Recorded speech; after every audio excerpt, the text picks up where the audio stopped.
Assalamualaikum warahmatullahi wabarakatuh. Sebelumnya perkenalkan, nama saya Jan Hilmi dari Prodi KPI dengan NIM 4301022003. Nah, jadi di sini saya ingin mempresentasikan seminar proposal yang telah saya buat dengan judul penelitian saya, yaitu strategi dakwah NU online melalui konten Instagram dan TikTok dalam meningkatkan kesadaran beragama santri di Pondok Pesantren Al-Falah Salatiga. Nah, di sini saya ingin menyampaikan latar belakang mengapa saya mengambil penelitian ini. Nah, yaitu perkembangan teknologi informasi dan komunikasi, terutama media sosial, telah membawa perubahan signifikan dalam cara penyebaran dakwah Islam di Indonesia. Nahdlatul Ulama yang merupakan organisasi Islam terbesar di negara ini telah memanfaatkan platform digital seperti Instagram dan TikTok untuk menyampaikan pesan-pesan keagamaan secara luas dan efektif. Kedua media tersebut sangat digemari oleh generasi muda, termasuk santri yang belajar di pondok pesantren. Kemudian, Pondok Pesantren Al-Falah Salatiga sebagai salah satu lembaga pendidikan Islam yang aktif dalam pembinaan keagamaan perlu memaksimalkan penggunaan media sosial ini guna meningkatkan kesadaran beragama para santrinya dengan menghadirkan konten dakwah yang kreatif dan menarik. Diharapkan santri tidak hanya menerima informasi keagamaan tetapi juga termotivasi untuk mengamalkan nilai-nilai Islam dalam kehidupan sehari-harinya. Namun masih belum banyak penelitian yang secara mendalam mengkaji strategi dakwah NU secara online melalui Instagram dan TikTok di lingkungan pesantren, terutama di lingkungan pesantren. Kemudian khususnya di Pondok Pesantren Al-Falah Salatiga ini. Oleh karena itu, penelitian ini sangat penting untuk dilakukan agar dapat memberikan wawasan tentang strategi yang efektif dan dalam meningkatkan kesadaran beragama melalui media sosial. Karena memang saat ini platform digital salah satu yang paling intens dan dalam dakwah Islam melalui media sosial tersebut, yaitu NU online. Kemudian saya mengambil dua rumusan masalah. Yang pertama, bagaimana strategi dakwah NU online melalui konten Instagram dan TikTok dalam meningkatkan kesadaran beragama terkhusus santri di Pondok Pesantren Al-Falah Salatiga. Dan yang kedua, sejauh mana efektivitas konten Instagram dan TikTok dalam membangun kesadaran beragama santri. Kemudian kita ke tujuan penelitian. Untuk tujuan penelitian, yang pertama dapat menganalisis strategi dakwah NU online melalui Instagram dan TikTok di Pondok Pesantren Al-Falah Salatiga. Kemudian yang kedua, mengukur efektivitas konten media sosial dalam meningkatkan kesadaran beragama santri. Seperti itu. Kemudian yang selanjutnya ada manfaat penelitian. Di sini ada dua manfaat. Yang pertama ada manfaat teoritis dan yang kedua ada manfaat praktis. Kemudian kita ke manfaat teoritis terlebih dahulu. Penelitian ini diharapkan bisa memberikan kontribusi yang signifikan bagi pengembangan ilmu dakwah, terutama dalam konteks dakwah digital yang memanfaatkan media sosial seperti Instagram dan TikTok sebagai platform penyebaran pesan keagamaan dengan cara yang lebih efektif dan efisien. Selain itu, studi ini juga bertujuan untuk memperdalam pemahaman mengenai strategi komunikasi dakwah yang adaptif dan kontekstual di era digital, sehingga mampu menjawab tantangan dan karakteristik generasi muda, khususnya para santri. Lebih jauh lagi, hasil penelitian ini dapat menjadi landasan teoritis bagi pengembangan konten dakwah NU online yang lebih inovatif, menarik dan relevan dengan kebutuhan serta kondisi sosial budaya pesantren, sehingga semakin memperkuat posisi dakwah digital sebagai media dakwah di zaman sekarang. Yang kedua ada manfaat praktis. Penelitian ini diharapkan dapat memberikan panduan praktis bagi pengelola pondok pesantren dimanapun, terutama di Al-Falah Salatiga dalam merancang dan mengimplementasikan strategi dakwah melalui platform Instagram dan TikTok secara lebih efektif. Tujuannya apa? Tujuannya adalah untuk meningkatkan kesadaran beragama santri di PPT Al-Falah Salatiga terutama. Kemudian selain itu, penelitian ini juga bertujuan untuk membantu pesantren dalam meningkatkan literasi digital para santri sehingga mereka dapat memanfaatkan media sosial secara positif dalam memperdalam pemahaman dan pengamalan ajaran Islam. Seperti itu. Kemudian kita ke penegasan istilah. Untuk penegasan istilah yang pertama strategi dakwah. Strategi dakwah, yang dimaksud strategi dakwah dalam penelitian ini adalah upaya sistematis dan terencana yang dilakukan oleh NU Online dalam menyampaikan pesan-pesan keislaman kepada audiens, khususnya santri dalam pendekatan komunikasi digital berbasis media sosial. Dan yang kedua, NU Online. NU Online dalam konteks ini merujuk pada platform dakwah yang menginformasikan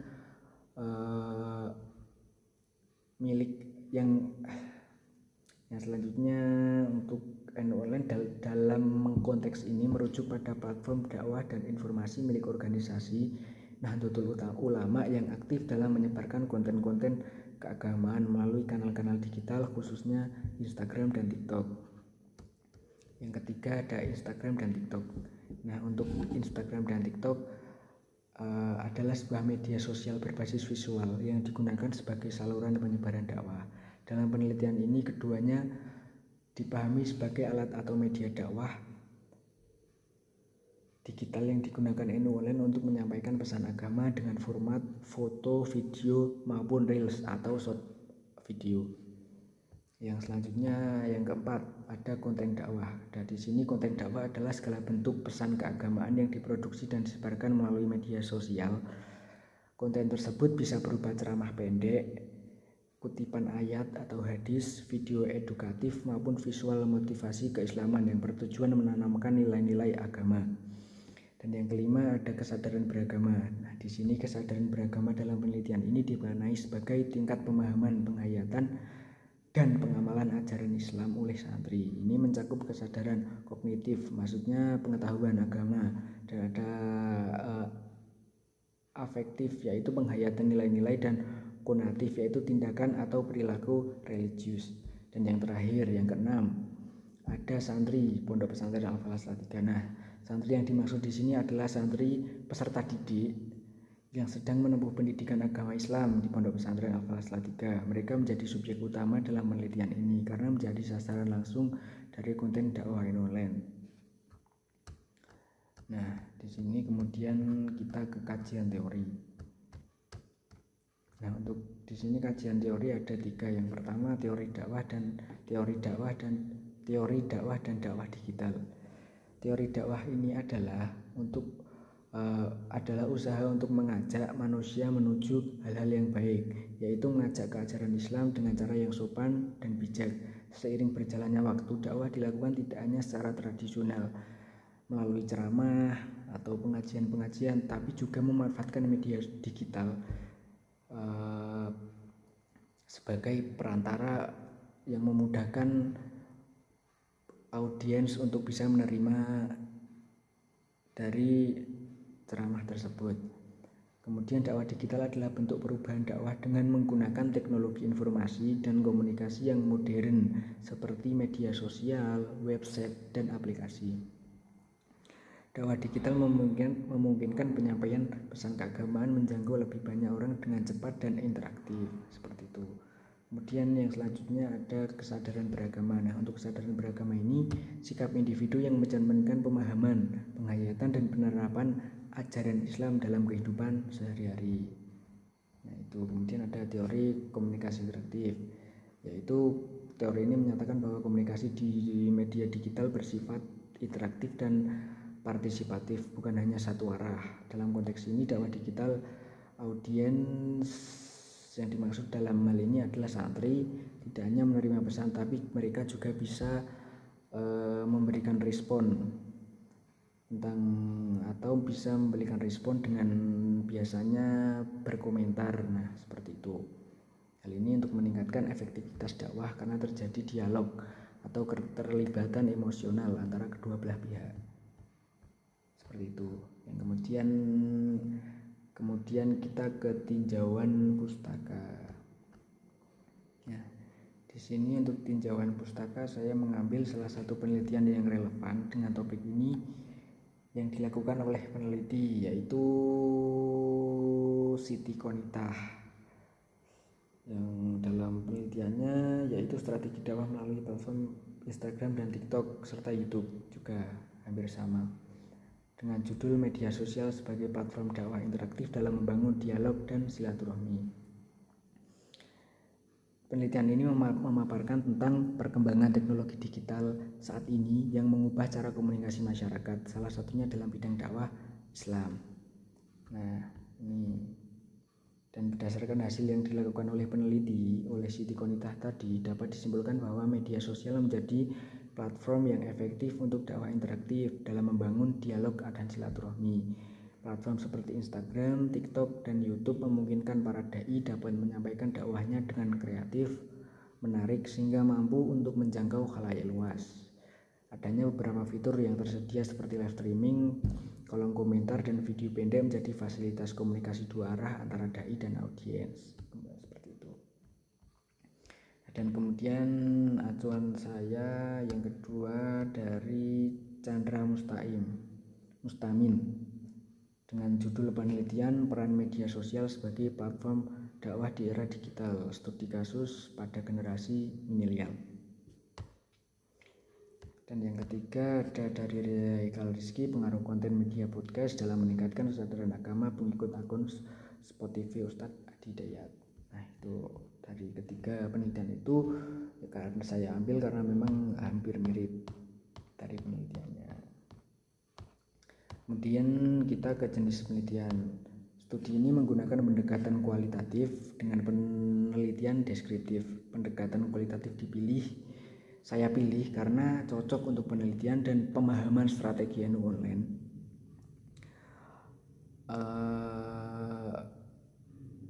Dan juga penelitian kualitatif memungkinkan para peneliti untuk menyelidiki melalui interaksi langsung dengan sumber daya, pengamatan dan konten dakwah dan dokumentasi terkait.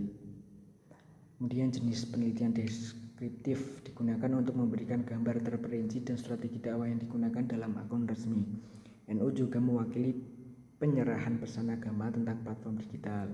Studi ini berupaya mengklarifikasi bentuk strategi komunikasi propaganda yang digunakan, gaya komunikasi berita, penggunaan karakteristik media sosial, dan respon terhadap konten sehari-hari.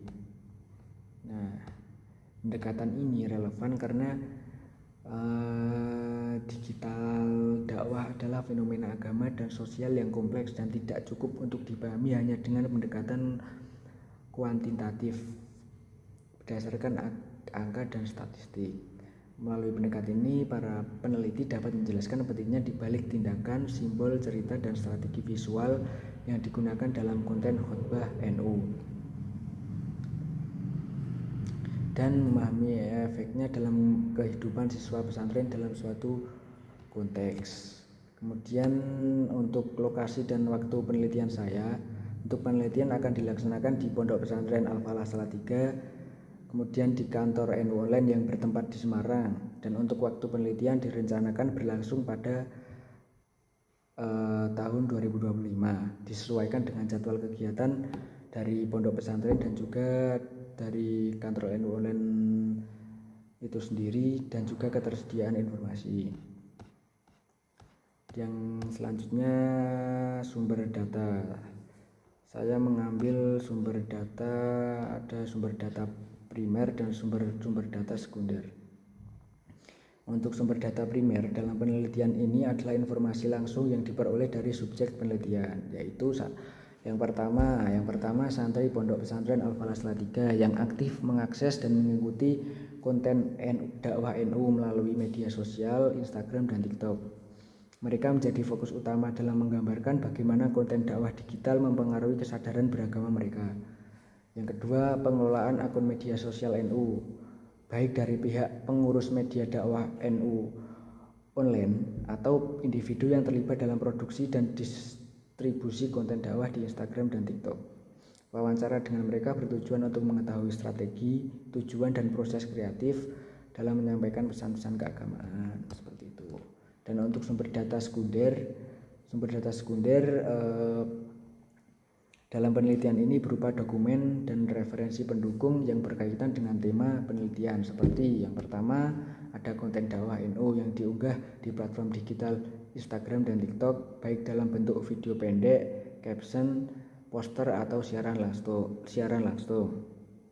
Yang kedua dokumen, ada dokumen jurnal ilmiah, buku, artikel, dan berita yang membahas strategi dakwah digital, perkembangan media sosial, dan kesadaran beragama. Dan yang ketiga ada pedoman atau panduan resmi dari NU terkait aktivitas dakwah digital jika tersedia. Dan yang keempat data literatur mengenai karakteristik santri dan peran media sosial dalam pembentukan religius remaja atau generasi muda muslim, khususnya santri. Kemudian kita ke teknik pengumpulan data. Nah, di teknik pengumpulan data saya mengambil 3 teknik. Yang pertama ada wawancara mendalam, yang kedua ada observasi, dan yang ketiga dokumentasi. Dan yang pertama teknik wawancara. Teknik wawancara digunakan untuk menggali informasi langsung dari narasumber, baik itu dari santri dan dari pengelola konten kreator NU Online. Dan yang kedua ada observasi, dilakukan secara langsung terhadap aktivitas santri dalam mengakses dan merespon konten dakwah NU melalui Instagram dan TikTok, seperti itu. Dan yang ketiga ada dokumentasi. Dokumentasi dilakukan dengan mengumpulkan berbagai materi tertulis dan visual yang relevan. Kemudian kita ke analisis data. Analisis data dalam proses pengelolaan dan pengelompokan dan penafsiran data yang telah dikumpulkan untuk menghasilkan informasi yang bermakna dan menjawab rumusan masalah peneliti. Di sini saya mengambil untuk pengumpulan data 3 pengumpulan data. Yang pertama ada reduksi data. Reduksi data merupakan proses seleksi atau pemfokusan, penyederhanaan, dan transformasi data mentah yang diperoleh dari lapangan. Dalam tahap ini peneliti menyaring data yang relevan dengan fokus penelitian seperti strategi dakwah yang digunakan dalam konten, respons santri terhadap konten, serta unsur-unsur kesadaran beragama yang muncul dari interaksi mereka dengan media sosial. Data yang tidak relevan atau tidak mendukung fokus penelitian atau akan disisihkan, seperti itu. Kemudian yang kedua ada penyajian data atau data display. Kemudian yang ketiga ada penarikan kesimpulan dan verifikasi, seperti itu. Nah, untuk yang terakhir ada uji keabsahan data. Nah, untuk menguji validitas data dalam hasil penelitian kualitatif seperti studi tentang strategi NU menggunakan Instagram dan TikTok dapat memberikan 4 kriteria utama. Yang pertama keandalan, yang kedua transferabilitas, yang ketiga ada konfirmasi, dan ada keandalan. Teknik yang sering digunakan untuk data sumber metode penelitian atau teori, pengamatan yang berbesar, dan dokumentasi sistematik untuk memastikan data yang berlaku dapat diandalkan, seperti itu. Dalam penelitian kualitatif, uji keabsahan data bertujuan memastikan bahwa data yang diperoleh benar-benar valid dan dapat dipercaya. Uji keabsahan data dalam penelitian ini menggunakan 4 kriteria utama, yaitu yang pertama kredibilitas. Kredibilitas menunjukkan sejauh mana data dan temuan peneliti dapat dipercaya sesuai dengan kenyataan di lapangan. Yang kedua ada transferabilitas. Transferabilitas mengacu pada kemampuan hasil peneliti untuk diterapkan pada konteks atau setting lain. Peneliti memberikan deskripsi kontekstual yang rinci tentang kondisi pondok pesantren Al-Falah 3 dan karakteristik santri, sehingga pembaca atau peneliti lain dapat menilai relevansi hasil penelitian ini untuk konteks lain, seperti itu. Yang ketiga ada dependabilitas. Dependabilitas berkaitan dengan konsistensi dan ketergantungan data selama proses penelitian. Peneliti menjaga akuntabilitas dengan mendokumentasikan proses pengumpulan dan analisis data secara sistematis dan transparan. Yang kedua, melakukan audit trail, yaitu menyimpan rekaman wawancara, catatan lapangan, dan dokumen pendukung lainnya dengan bukti proses penelitian. Yang keempat, konfirmabilitas, menunjukkan bahwa temuan peneliti benar-benar berasal dari data dan bukan